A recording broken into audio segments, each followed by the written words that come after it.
Students, आज हम लोग बात करेंगे लिमिट के कॉन्टिन्यूटी और डिफरेंशियबिलिटी के बारे में। ठीक है, इसके पहले भी इसका एक पार्ट 1 आया हुआ है, आप पार्ट 1 को देखिए और इससे रिलेटेड जो डेरिवेटिव के जो पार्ट्स हम लोग अलग अलग लाए हैं और जो पीवाईक्यू का एक सेट ले आए हैं, आप उसको भी जाके देखिए। ठीक है, और पहले लिमिट और कॉन्टिन्यूटी का हम लोग एक कंसेप्ट के बारे में थोड़ा सा जान जाते हैं, जिसमें हम लोग के कुछ अनडिटर्मिनेट फॉर्म टाइप के जो क्वेश्चन होते हैं 1 टू द पावर इंफिनिटी, इसको इसके बारे में चेक करते हैं कि एक्चुअल में इसमें क्वेश्चन कैसे लगता है। ठीक है, कुछ क्वेश्चन लगवाया जाता है, कुछ तरीके को बताते हैं कि किस टाइप के क्वेश्चन इसमें बन सकते हैं हमारे पास और क्या इसका मेथड हो सकता है। ठीक है, उसके बाद क्या करेंगे, एक पीवाईक्यू का सेट ले आएंगे और फिर सेम वही पैटर्न हम लोग रिवाइज करेंगे, जिसमें हम लोग 2013 से लेकर 2025 तक के सारे क्वेश्चन को कवर किया जाएगा वहां पर। ठीक है, तो जैसे लोग अभी पिछले वाले वीडियो में जिस तरह से डेरिवेटिव के हम लोग पीवाईक्यू को पार्ट वाइज ले आ रहे थे, ठीक उसी तरह से हम लोग लिमिट और कॉन्टिन्यूटी के भी पार्ट्स को ले आएंगे। अभी हम लोग सिर्फ अभी फोकस कर लेते हैं अनडिटर्मिनेट फॉर्म क्या होते हैं या लिमिट पे कुछ स्टैंडर्ड बेस के क्वेश्चन क्या होते हैं, अगर वो क्वेश्चन आते हैं तो हम उनको किस तरह से सॉल्व कर सकते हैं।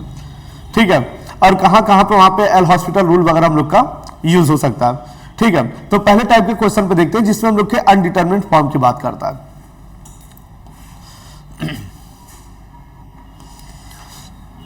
सुनिएगा, जब भी लिमिट को हम लोग पढ़ते हैं तो एक इन्फिनिटी का केस होता है और इन्फिनिटी के केस के जस्ट बाद, एक सेकेंड,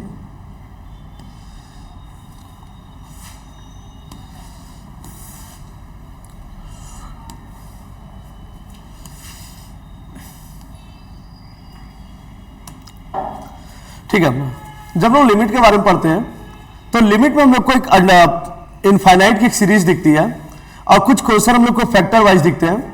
कहीं पे हम लोग रेशनलाइजेशन वाले भी काम को करते हैं और कहीं कहीं पे हम लोग sin x अपॉन x और tan x अपॉन x और cos x minus 1 upon x square limit x tends to 0 -1/2 का भी केस देखते हैं।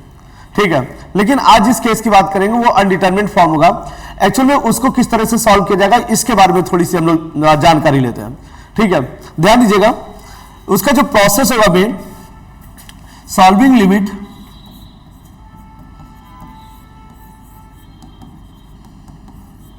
ठीक है, हम लोग 1 टू द पावर इनफाइनाइट, अगर कहीं भी इस तरह का अगर हम लोग को कहीं लिमिट दिखता है जहां पे 1 टू द पावर इनफाइनाइट आ जाए, ठीक है, या हम लोग ये भी बोल सकते हैं कि 0/0 आ जाए, ठीक है, 1 टू द पावर इंफिनिटी आ जाए, या कहीं भी हमारे पास कुछ ऐसा केस बन जाए 0/0 टू द पावर इंफिनिटी हो जाए या इनफाइनाइट बाई इंफिनिटी हो जाए, हमारे पास कुछ ऐसा केस हो जाए। ठीक है, तो जब भी इस टाइप के केस हमारे पास आएंगे तो यहां पे जो सॉल्व करने का जो तरीका होगा वो थोड़ा सा चेंज हो जाएगा पहले से ना। ठीक है ना, क्योंकि एक अनडिटर्मिनेट फॉर्म है। ठीक है ना, और अनडिटर्मिनेट फॉर्म जो होता है वहां पे सॉल्व करने का जो तरीका होता है वो कहीं ना कहीं थोड़ा सा चेंज होता है। अगर इसी मेथड पे अगर हम लोग एल हॉस्पिटल रूल वगैरह यूज करते हैं, ठीक है, जब भी इस टाइप के जो तरीके होते हैं तो वहां पे हम लोग एल हॉस्पिटल का भी यूज कर सकते हैं, लेकिन एल हॉस्पिटल का यूज हम लोग तभी करेंगे जब इस जगह पर कभी भी 0/0 इनफाइनाइट बाई इनफाइनाइट या 0 इंटू इनफाइनाइट, ठीक है ना, या तो 0/0 या तो इनफाइनाइट बाई इनफाइनाइट या तो इनफाइनाइट इंटू 0 और या तो 0 इंटू इनफाइनाइट। ठीक है, अगर ऐसे टाइप का कुछ भी तरीका अगर हम लोग को दिखता है तो यहां पे हम लोग इस सीरीज में हम लोग क्या करेंगे, एल हॉस्पिटल का भी यूज करेंगे वहां पर। ठीक है, मतलब जो लिमिट का तरीका होगा वो तो सिंपल होगा हम लोग का, solving the limit 1 to the power infinite, पहले वैल्यू को रखेंगे। अच्छा, इसका नोटेशन क्या होगा, जब भी ये क्वेश्चन आएगा ना ये कुछ ऐसा दिखेगा, fx to the power gx, ध्यान दीजिएगा, fx to the power gx means limit x tends to a और fx to the power gx। ठीक है ना, तो इसको लिखने का नोटेशन कुछ इस टाइप से रहेगा, fx होगा उसके ऊपर कोई पावर होगी gx की, और जब भी हम लोग उसको सॉल्व करेंगे वैल्यू को डायरेक्ट जब पुट करेंगे तो वहां पर हम लोग को 1 टू द पावर इनफाइनाइट का केस दिखेगा। ठीक है, तो कहते हैं जब भी इस प्रोसेस में क्वेश्चन जाता है इस तरीके से जाता है और कुछ इस कंडीशन में हम लोग जब एल हॉस्पिटल का यूज करेंगे तो वहां पे हम लोग सिंपल एक काम करेंगे यहां पर कि सेम इसी तरीके को हम लोग ई के बेस पे करेंगे। इसको लिखने का तरीका क्या होगा, ई टू द पावर और जस्ट यहां पे लगा देंगे e to the power limit x tends to a, और इसको लिखने का जो तरीका होगा वो हो जाएगा fx माइनस 1, ठीक है ना, fx माइनस 1 और इंटू में कितना हो जाएगा gx। ठीक है, मतलब अब जब हम लोग के लिमिट लिखने का जो तरीका होगा वो थोड़ा सा चेंज हो जाएगा, और जब हम लोग का 1 टू द पावर इनफाइनाइट का केस दिखेगा तो वहां से हम लोग डायरेक्ट चीजों को क्या लिखेंगे, 1 टू द पावर कितना हो जाएगा, limit e to the power limit x tends to a और f x minus one into में क्या हो जाएगा जी एक्स। ठीक है ना। अब देखिएगा कहीं कहीं क्वेश्चन को हम लोग डायरेक्टली पुट करेंगे, वैल्यू आ गई तो ई के पावर ही आंसर होगा, ई के पावर वन, ई के पावर टू, कुछ भी हो सकता है। लेकिन जब हम लोग चेक करेंगे एक्चुअल में जो कुछ ऐसे फंक्शन हमारे पास दिखेंगे जहां से हम लोग जो एफ एक्स होगा उसमें से माइनस वन करेंगे और जी एक्स का मल्टीप्लाई करेंगे और लास्ट में जो सोल्यूशन आएगा ना वहां पे हम लोग ई की वैल्यू को वहां पे पुट कर देंगे। अच्छा एक चीज और, यहां पे हमेशा हम लोग को दिखेगा ना कि e to the power log X, e to the power log X. तो जब भी इस टाइप का कंडीशन दिखेगा तो इसकी वैल्यू को हम लोग डायरेक्ट क्या लिखते हैं, एक्स लिखते हैं। ठीक है, ई लॉग ई की वैल्यू जो होती है वो हमेशा 1 के बराबर होती है और एक्स हम लोग का आगे आ जाएगा। ठीक है, तो जब भी इस टाइप का भी कहीं कंडीशन अगर हमें दिखा तो हम लोग डायरेक्ट उसको लिख सकते हैं कि ई लॉग एक्स की वैल्यू जो होगी वो हमेशा किसके बराबर होगी, एक्स के बराबर होगी। ठीक है, कुछ और चीजों को समझते हैं हम लोग। अगर कभी भी हम लोग केस ऐसा देखते हैं कि 1/0, ठीक है, तो 1/0 की जो वैल्यू होती है ना वो किसके बराबर होती है, इन्फिनिटी के बराबर होती है। लेकिन 1/∞ की अगर हम लोग बात करें, अगर 1/∞ की बात करें तो इसकी वैल्यू किसके बराबर होती है, 0 के बराबर होती है। ठीक है, तो 1/0 जो होगा वो इन्फिनिटी के बराबर होगा, जबकि 1/∞ जो होगा वो 0 के बराबर होगा हमारा। ठीक है, अच्छा कुछ और केस देखते हैं। अगर 0/1 हो गया, ठीक है, 0/1 हो गया तो जाहिर सी बात है, देखिए ये थोड़ा बहुत कंफ्यूजन होता है। अगर 0/1 हो गया तो इसका मतलब कोई दिक्कत नहीं, ये वैल्यू हम लोग की क्या देगा, 0 देगा। ठीक है, तो 3 केस हमारा बना, 1/0 equal to infinity, 1/∞ equal to 0 and 0/1 equal to क्या होगा, 0। ठीक है ना। अब ध्यान दीजिएगा केस क्या होगा, f x to the power ji x. Solve करने का तरीका क्या होगा, limit x tends to a f x minus one into में जी एक्स। ठीक है, जो रिजल्ट आएगा वो ई के पावर में अगर log x आया तो हम लोग ई से log को कैंसिल कर देंगे, x बचेगा हमारे पास और उसी x को ही लिखेंगे हम लोग। ठीक है, या तो पूरा, और हाँ एक बार और देखते हैं, अनडिटरमिनेट फॉर्म जो होगा वो हम लोग का हमेशा 1 टू द पावर इन्फिनिटी के ऊपर ये केस लागू होगा हमेशा। ठीक है, और एल हॉस्पिटल हम लोग यहां पे तभी यूज कर सकते हैं जब वो 0/0, इन्फिनिटी या 0 इंटू इन्फिनिटी या इन्फिनिटी इंटू 0 होगा। ठीक है, अब एक क्वेश्चन नोट करिए आप, सुनिएगा। करा फर्स्ट क्वेश्चन जो इसके ऊपर है, लिखिए, लिखा limit x tends to infinity, limit x tends to infinity. ठीक है, x plus 6 and divided by x plus 6 divided by x plus 1, x plus 6 divided by x plus 1 and whole to the power x plus 4। ठीक है, एक छोटा सा question है, correct कि एकदम बेसिक क्वेश्चन से शुरुआत करते हैं, फिर थोड़ा थोड़ा धीरे धीरे क्वेश्चन के लेवल को बढ़ाते हैं। ठीक है, क्वेश्चन क्या है, करें limit x tends to infinity. ठीक है, जब हम लोग इन्फिनिटी की बात करते हैं ना तो एक सेकंड के लिए आप याद करिए कि हम लोग एक क्वेश्चन यहां पे पढ़े थे कि a to the power x to the power n plus b to the power x to the power n minus 1 and c to the power x to the power n minus 2, ये series को आगे बढ़ाइए।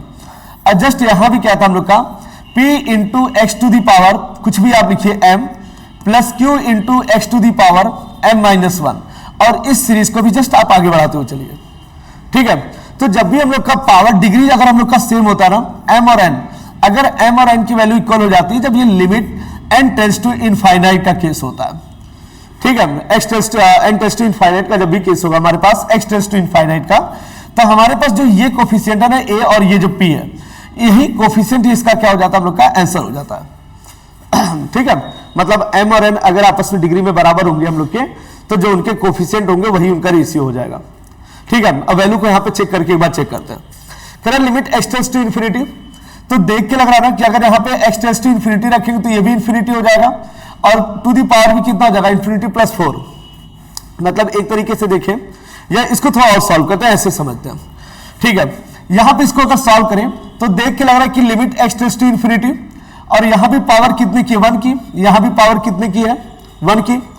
देख के लग रहा था ना जब पावर बराबर होगा तो दोनों के कोएफिशिएंट के रेशियो भी बराबर होंगे, तो इसका मतलब इसका मल्टीपल क्या है, 1, इसका भी मल्टीपल क्या होगा, 1, तो 1 to the power infinity plus 4, मतलब वैल्यू क्या निकल के आ गई, इन्फिनिटी। मतलब एक तरीके से देखते हैं तो ये एक अनडिटरमिनेट फॉर्मूला को दिखाई देता है यहां पर। ठीक है, अब देखिएगा सेम वही लॉजिक। अब क्या करते हैं अगले स्टेप में कि इसी नंबर को उठाते हैं e to the power limit x tends to infinity. ठीक है ना, फिर क्या करेंगे, f x minus 1 x plus 6 divided by x plus 1 minus 1 और इनटू में gx, और gx की वैल्यू हमारे पास क्या है x+4। ठीक है ना, एकदम आसान क्वेश्चन है। आगे देखते हैं, नेक्स्ट लिखा है e to the power limit x tends to infinite, और इसे लिखेंगे x+6 minus x minus 1 divided by x+1, और इनटू में क्या हो जाएगा x+4। सेम वही केस है fx-1 इनटू में gx। ठीक है, अच्छा आगे देखें, ये x से x कैंसिल होगा, 6 में से बन जाएगा 5 का मल्टीप्लाई अगर x में करते हैं तो e to the power limit x tends to infinite, जैसे 5 का मल्टीप्लाई x में हुआ 5x, 5 4 जा 20 एंड डिवाइडेड बाई क्या हो जाएगा x+1।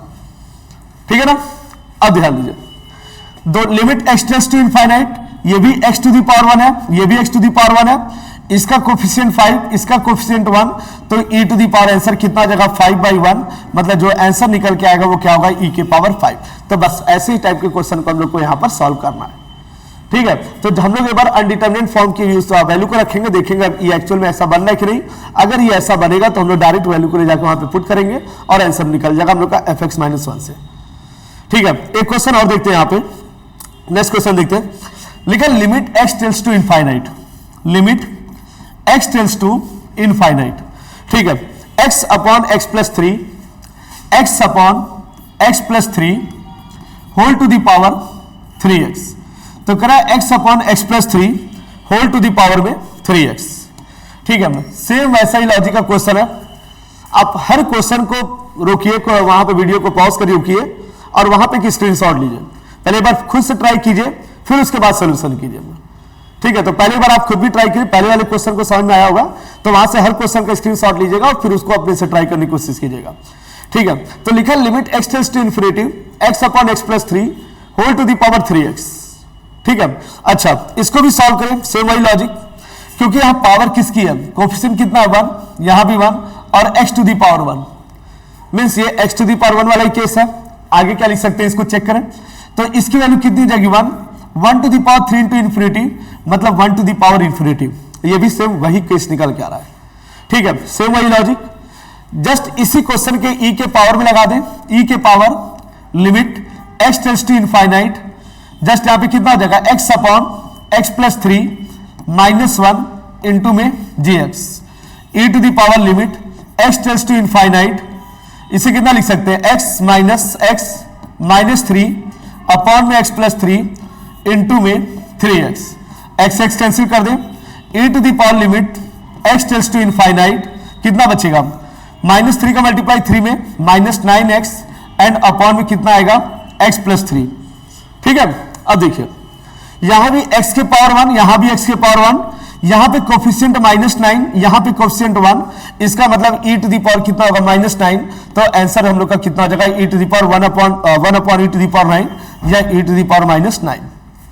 ठीक है ना, मतलब क्वेश्चन सेम लॉजिक है। अब हो सकता है कि लेवल इससे थोड़ा सा बढ़ा सकता है ऊपर, लेकिन जो तरीका रहेगा सॉल्व करने का, कठिन से कठिन क्वेश्चन इसी बेस पे होता है। ठीक है, एक और क्वेश्चन देखते हैं हम लोग इसी टाइप का, थोड़ा सा और हम लोग को अच्छे समझ में आएगा। ठीक है ना, एक नेक्स्ट क्वेश्चन को लिखते हैं, लिखिए limit x tends to infinite, limit x tends to 0, limit x tends to 0। ठीक है, आगे 1 + tan x upon 1 + sin x, 1 + tan x upon 1 + sin x। ठीक है, 1 + tan x upon 1 + sin x whole to the power cosec x, whole to the power cosec x। ठीक है, इस question को भी एक स्क्रीनशॉट लीजिए और इसको पहले खुद से ट्राई करने की कोशिश कीजिए कि एक्चुअल में इसको कैसे सॉल्व किया जा सकता है।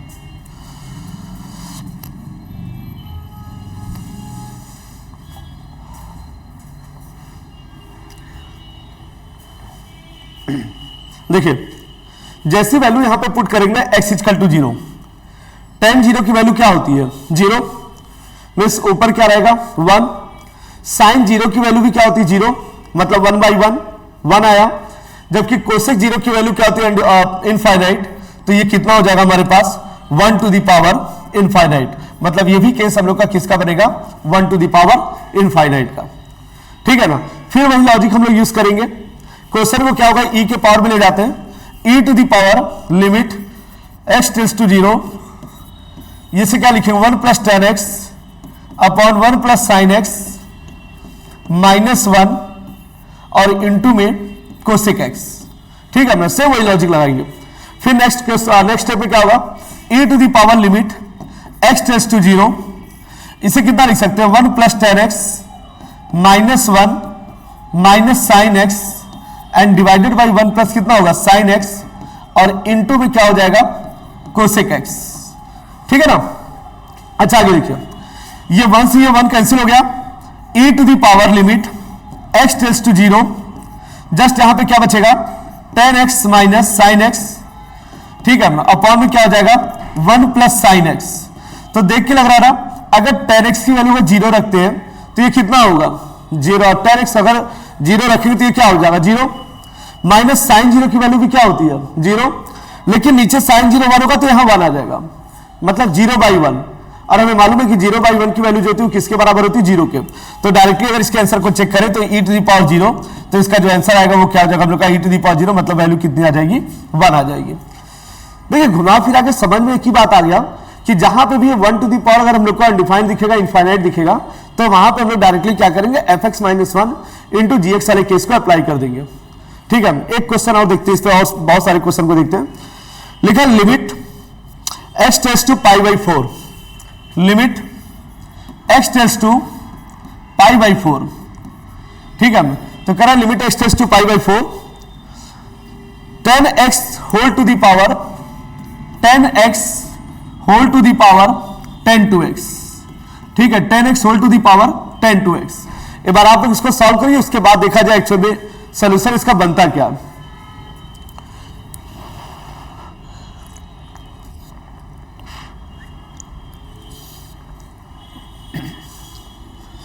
सुनिए,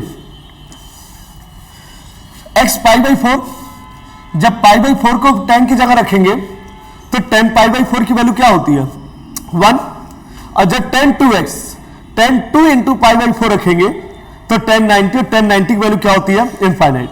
मतलब एक्चुअल में इस केस को भी अगर हम लोग चेक करें तो ये भी 1 टू द पावर क्या बनेगा इनफाइनाइट। ठीक है ना। अच्छा आगे देखते हैं, फिर सेम वही logic, e to the power limit x tends to π/4, और वही काम हम लोग करेंगे 10x कि कैसे हुआ 10x -1 और अपॉन इंटू में कितना हो जाएगा 10×2x, कितना हो जाएगा 10×2x। ठीक है ना। अच्छा आगे देखते हैं, एक बार एल हॉस्पिटल रूल यूज करने की कोशिश करते हैं। तो 10 π/4 तो 1 में से बन जाएगा 0, और 10×2x मतलब इन्फिनिटिव, तो देख के लग रहा है ये जो केस बन रहा है वो क्या बन रहा है 0 × इन्फिनिटी, मतलब लोग एक तरीके से यहाँ पे एल हॉस्पिटल रूल यूज कर सकते हैं। ठीक है, तो जब एल हॉस्पिटल रूल यूज करते हैं ना तो वहां पे fx/gx होना चाहिए। एक सिंपल सा तरीका यूज करते हैं, e to the power limit x tends to π/4, ध्यान दीजिएगा 10x - 1 और 10×2x को क्या लिख सकते हैं cot 2x, क्या लिख सकते हैं cot 2x। ठीक है ना, तो ये कितना हो जाएगा हम लोग का cot 10x - 1 अपॉन में कितना हो जाएगा cot 2x। अब इसका अगर हम लोग डेरिवेटिव करें ना, अगर एल हॉस्पिटल रूल यूज करें तो e to the power limit x tends to π/4, अब देखिएगा 10x का डेरिवेटिव क्या होता है sec² x, 1 का 0, cot 2x का क्या होगा cosec square minus cosec square 2x, और 2x का कितना हो जाएगा 2, तो मतलब इसकी वैल्यू क्या निकल के आ जाएगी sec² x minus cosec square, एक सेकेंड, इसका जो डेरिवेटिव निकल के आएगा -2 इंटू कोसेक स्क्वायर 2x। ठीक है, ध्यान दीजिएगा जब यहां पे वैल्यू हम लोग रखेंगे ना sec² x, तो हमको मालूम है कि sec π/4 मींस 1/√2 cos की वैल्यू होती है, तो sec की वैल्यू क्या होगी √2, और √2 का स्क्वायर करेंगे कितना आएगा 2 आएगा। और जस्ट यहां पे क्या लिखा है -2 कोसेक स्क्वायर 2x, तो देख के लग रहा है इसकी वैल्यू कितनी हो जाएगी 1 हो जाएगी लगभग हमारे पास। तो ये कितना बचेगा ऊपर 2, नीचे भी कितना बचेगा 2, तो जैसे 2 से 2 को हम लोग कैंसिल करेंगे आंसर कितना आएगा -1। ध्यान दीजिएगा अगर sec² π/4 तो sec π/4 की वैल्यू क्या होती है √2, तो √2 का स्क्वायर कितना होगा 2, अगर 2 का मल्टीप्लाई π/4 के साथ करें तो 90, sin 91 तो कोसेक 90 भी 1, तो यहां पे क्या बचेगा -2, तो 2 से जब 2 कैंसिल होगा तो डायरेक्ट वैल्यू क्या मिली -1, मतलब e टू द पावर -1, इसकी वैल्यू डायरेक्ट निकल के आ जाएगी क्या होगी वो 1 में e। ठीक है ना। अब थोड़ी सी चीजों को हाई लेवल पे लेके जाते हैं, थोड़े और अच्छे क्वेश्चन को टच करते हैं, एक्चुअल में और अच्छे क्वेश्चन इसमें से क्या बन सकते हैं। एक क्वेश्चन लिखिएगा, f x equal to a to the power, f x equal to a to the power x minus one plus b x to the power minus one upon two. ठीक है, F x equal to a to the power x minus one plus B to the power x minus one upon two and g x equal to x minus one and g x equal to x minus one. ठीक है, तो करा कि find the value of limit x tends to one f x to the power one by g x. करा हम लोग कोई value निकाल लिए लिमिट एक्स टेंड्स टू कितना, एक्स टेंड्स टू जीरो और f x to the power ji x. ठीक है ना, हमको इसकी वैल्यू निकालनी है यहां पर।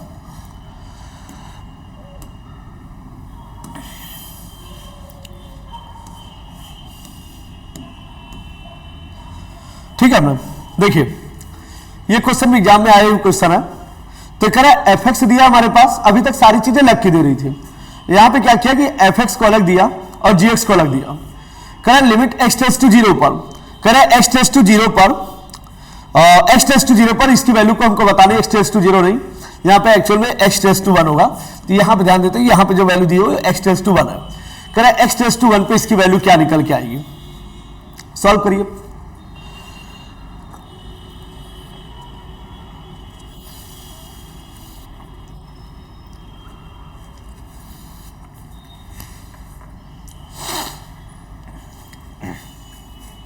सुनिए, सेम वही logic, F X e to the power, सबसे पहले ई को लेके आते हैं, e to the power limit x tends to one. ठीक है, एफ एक्स की वैल्यू को लिखते हैं A to the power x minus one plus B to the power x minus one upon two whole to the power ji x, और जी X की value कितना दिख रहा है, one, ji x equal to one upon x minus one. एक second, question में लिखा है कि one by g x, 1 minute, one by g x. ठीक है ना, तो whole to the power one upon ji x, और जी एक्स की वैल्यू क्या है हमारे पास, एक्स माइनस वन। ठीक है, जैसे ही एक्स इजकल टू वन रखेंगे ना, तो देख के लग रहा है वन माइनस वन मतलब ए, ये ए हो जाएगा हम लोग का, A to the power zero means one, X minus one zero, B to the power zero means one, one one two, two को टू से डिवाइड करेंगे कितना आएगा, वन, और जब यहां वन रखेंगे तो one minus one equal to zero, one by zero equal to infinite. ठीक है, तो सेम वही केस हम लोग का निकल के आ गया, one to the power infinite. ठीक है, फिर वही लॉजिक यूज करेंगे, ध्यान दीजिएगा। क्वेश्चन में क्या होगा, A to the power limit x tends to one, A to the power limit x tends to one, और इसको लिखने का तरीका क्या होगा, एफ एक्स माइनस वन, तो A to the power x minus one plus B to the power x minus one divided by two and minus two, LCM जब लेंगे तो माइनस टू हो जाएगा, इनटू में वन अपॉन जी X means one upon x minus one. ठीक है, आगे देखते हैं, A to the power limit x tends to one. ठीक है, इस टू को बाहर निकाल देते हैं, वन बाई टू या वही डाल दीजिए, इसको लिख सकते हैं ए टू, अब देखिए इसका डेरिवेटिव करते हैं, A to the power x minus one का डेरिवेटिव क्या होगा, A to the power x minus one into में लॉग ए प्लस इसका क्या होगा, B to the power x minus one into log B, और हमको मालूम है कि कांस्टेंट का जो डेरिवेटिव वो क्या होता है, जीरो। ठीक है, ब्रेक करते हैं यहां पर, और इंटू टू, और एक्स का डेरिवेटिव वन, और वन का जो डेरिवेटिव होगा वो क्या होगा हमारे पास, जीरो। ठीक है, अच्छा आगे देखते हैं केस यहां पे क्या बनता है। तो कह रहा है कि जब भी e to the power limit x tends to one, ठीक है, अब एक काम करते हैं यहां से कि लिमिट को अगर थोड़ा साइड करें ना, लिमिट की वैल्यू को यहां पे पुट करें, तो a to the power x minus one, तो one minus one means zero, A to the power zero means one, और ये कितना बचेगा, लॉग ए। ठीक है, ये इसी तरह क्या बचेगा, लॉग बी, और डिवाइडेड बाई कितना हो जाएगा, टू। ठीक है, इसको ऐसे लिख सकते हैं, e to the power log A plus log b equal to log one by two को आगे लिख दें, तो लॉग ए इंटू बी हो सकता है ना, log m plus n equal to क्या होता है, लॉग एम इंटू एन। आगे क्या लिख सकते हैं, वन बाई टू को ऊपर भेज दें, तो e to the power log under root में ए बी, और हमें मालूम था ई लॉग अगर एक्स ई होता है तो इसकी वैल्यू जो होती है वो हमेशा क्या निकल के आती है, अंडर रूट ए बी, मतलब जो इसकी वैल्यू निकल के आएगी वो क्या होगी हमारे पास, रूट में ए बी। ठीक है, जितने भी क्वेश्चन है ना उस सब का स्क्रीनशॉट लीजिए, उसके सोल्यूशन का भी लीजिए और आप खुद घर पे बैठ के एक बार सॉल्व कीजिए। नहीं समझ आया तो फिर आप वीडियो को चालू करिए, फिर वहां से आप सारे क्वेश्चन को देखिए, ठीक है। अगर एनडीए वगैरह के लेवल पे अगर हम लोग क्वेश्चन लगाते हैं तो वहां पे अनडिटरमिन्ड फॉर्म टाइप के ही क्वेश्चन हमारे सामने आते हैं, ठीक है।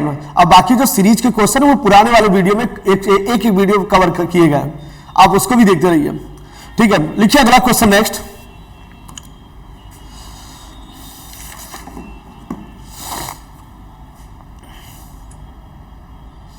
लिखिए P equal to limit, P equal to या लिमिट x टेंड्स टू 0 प्लस 1 plus 10 square under root X whole to the power 1/2x, ठीक है। करेक्ट क्वेश्चन है limit x tends to 0 1 plus 10 square under root X whole to the power 1/2x, ठीक है। Correct, इस question को solve करिए, same उसी लॉजिक के ऊपर होगा। एक बार ट्राई कीजिए, देखिए किस तरह से इसका आंसर क्या निकल के आता है, ठीक है। लिमिट x टेंड्स टू 0 और 1 plus 10 square under root x upon में 1/2x। एक काम करते हैं, वैल्यू को उठा के यहां पे रखते हैं। जब यहां पे रखेंगे ना तो tan 0, और हमको मालूम है tan 0 की वैल्यू क्या होती है 1। जस्ट यहां पर देखिए फिर क्या बचा, 1 प्लस 0 मीन्स कितना बचा 1 बचा, 1/0। अगर वो 0 रखते ना तो ये केस बन जाता है इन्फिनिटी का।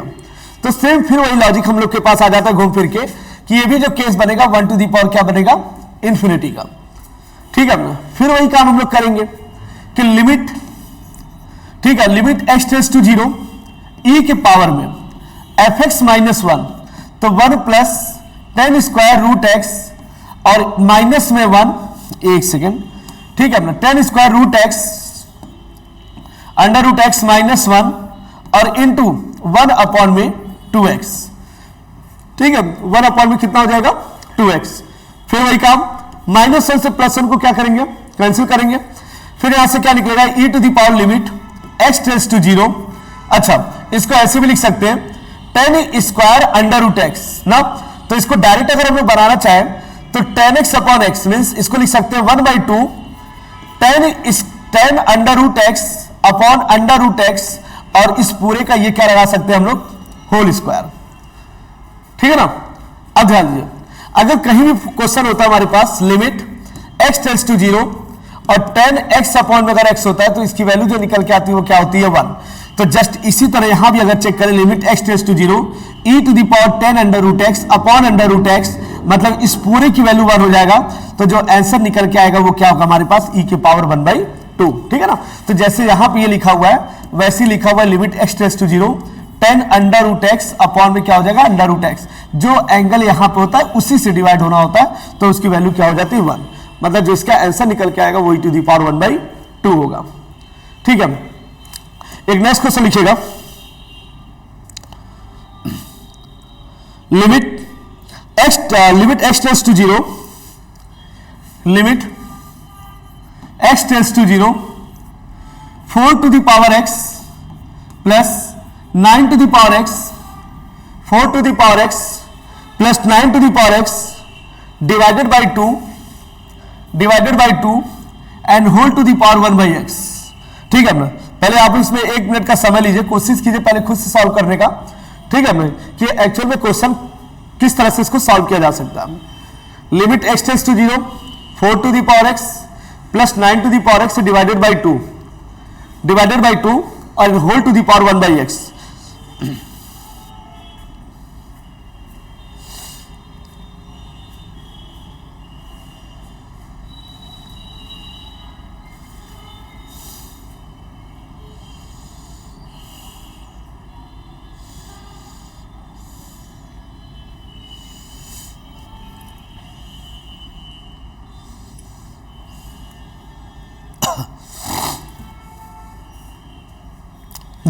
एक सेकेंड सुनिए, जो सबसे पहला हमारा तरीका था वो कंसेप्ट के ऊपर था, ठीक है। एक बार चीजों को बताएगी किस तरह से आपको इस फॉर्मूले पे लगाना है, ठीक।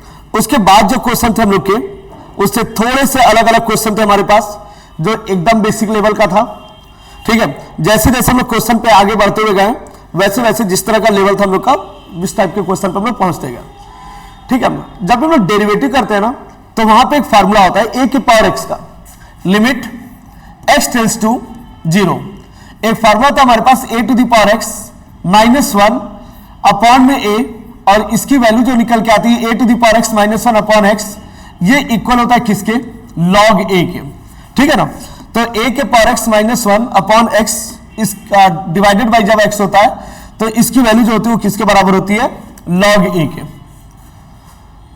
ठीक है, अब समझिए, अगर a की जगह अगर a कांस्टेंट नंबर है, अगर a की जगह 4 के पावर x है, तो उसको हम लोग डायरेक्ट क्या लिख सकते हैं, जस्ट इसी क्वेश्चन को अगर देखें, सुनिएगा पहले, अगर x इक्वल टू 0 रखेंगे तो 4 to the power 0 means 1, 9 to the power 0 means 1, 1 1 2, 2 को 2 से डिवाइड करेंगे 1, और 1 बाई x 0 तो इनफाइनाइट। तो देख के लग रहा है हम लोग का सेम वही प्रोसेस फिर से बन रहा है कि 1 टू द पावर क्या बन रहा है हम लोग का, इनफाइनाइट, सेम वही तरीका।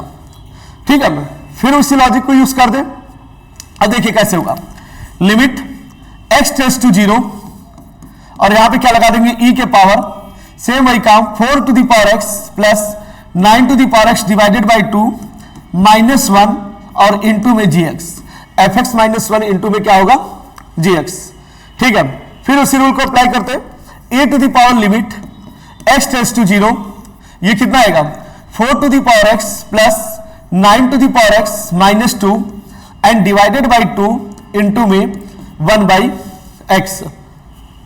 ठीक है ना, आगे सुनिए, जैसे -2 आना तो -2 को -1 में ब्रेक करके अलग अलग जगह लिख लेते हैं, तो एक्चुअल में ये बनेगा क्या हमारे पास, 4 to the power x limit e to the power limit x tends to 0, और इसको लिख सकते हैं कितना, 4 टू द पावर x, एक -2 में से -1 यहां से ले आ दो, और प्लस ये कितना हो जाएगा, 9 to the power x -1 and whole upon में कितना हो जाएगा, x।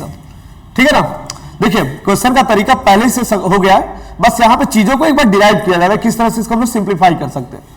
ठीक, आगे लिखिएगा, अब इसको क्या लिख सकते हैं, e to the power limit x tends to 0, और ये कितना हो जाएगा, इसको सॉल्व करें, 4 to the power x -1 divided by x, और प्लस इसे क्या लिख सकते हैं, 9 टू द पावर x -1 और डिवाइडेड बाई क्या हो जाएगा हमारे पास, x।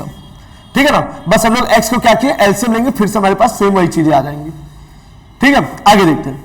अब देखिए इस फॉर्मूले से कंपेयर किए, a to the power x 4 to the power x -1 upon में x, मतलब log a, लेकिन यहां पे क्या है, log 4, तो e to the power limit x tends to 0, और इसे क्या लिख सकते हैं, log 4 एंड प्लस log में कितना लिख सकते हैं, 9, log 4 प्लस log कितना हो जाएगा, 9। समझ में आ रही बात ना, देखिए सारे क्वेश्चन इसी के ऊपर है। नेक्स्ट स्टेप में क्या लिख सकते हैं, a to the power limit x tends to 0, और इसे क्या लिख सकते हैं, log 36, 9 4 जा कितना हो जाएगा, 36, मतलब इसकी जो वैल्यू होगी वो कितनी हो जाएगी हमारे पास, 36। ठीक है, यहां पे 1/2 भी था, इसको भी यहां पे लगा लेते हैं, 1/2, इसको ऊपर भेजे, a to the power limit x tends to 0, ध्यान रखिएगा यहां पे एक केस था हमारे पास 1/2, 2 को भी यहां लगा लीजिएगा। ठीक है, बाई 2, तो जैसे अंडर रूट ऊपर जाएगा तो कितना हो जाएगा, log under root 36 to the power 1/2, और इस पूरे की वैल्यू क्या निकल के आ जाएगी, e to the power limit x tends to 0, और कितना हो जाएगा, log 36 मींस कितना हो जाएगा, log 6। ठीक है, या इसे ऐसे भी लिख सकते हैं, e के पावर log 6, और e के पावर log की वैल्यू तो 1 होगी, तो इसका आंसर जो निकल के आएगा वो डायरेक्टली क्या होगा, 6। ठीक है, वैल्यू को हम लोग पहले ही पुट कर दिए, तो हम लोग को देख के लग रहा है कि लिमिट हम लोग यहां से भी हटा सकते हैं, यहां से भी लिमिट को हटा सकते हैं, और बाकी हम लोग का log 4 plus log 9 log m into n, मतलब log 36, और अंडर रूट की वैल्यू जो जाएगी इसके ऊपर, तो वो कितना हो जाएगा, 6 हो जाएगा। ठीक है, तो जहां से वैल्यू को हम लोग चेंज कर दिए, लिमिट रख दिए, तो वहां से हम लोग लिमिट को हटा भी सकते हैं। ठीक है, और बाकी जो e के पावर में वो क्या हो जाएगा हम लोग का, log x हो जाएगा। ठीक है, ये भी e के पावर में जाएगा, और ये भी वैल्यू हम लोग के e के पावर में जाएगी। ठीक है, अब जितने भी लिमिट के कंसेप्ट है ना, वो सारी चीजें कंप्लीट हो चुकी हैं। ठीक है, आप पार्ट 2 से पहले पार्ट 1 को भी देखिए, डेरिवेटिव के भी सारे चैप्टर को देखिए। ठीक है, जैसे जैसे हम डिफरेंशियबिलिटी पे आएंगे तो डेरिवेटिव के काम अपने आप वहां पे आते जाएंगे। ठीक है, अब इसके बाद जो अगला पार्ट आएगा वो पीवाईक्यू पे आएगा, और उसमें भी लगभग 5 से 10 साल तक के पूरे क्वेश्चन को कवर किया जाएगा। ठीक है, और कोशिश कीजिएगा पुराने जितने वीडियो हैं, ठीक है, हम सबको देखिए, लाइक कीजिए, और जो लोग नहीं देख पा रहे उनके पास भी आप शेयर कीजिए। जय हिंद।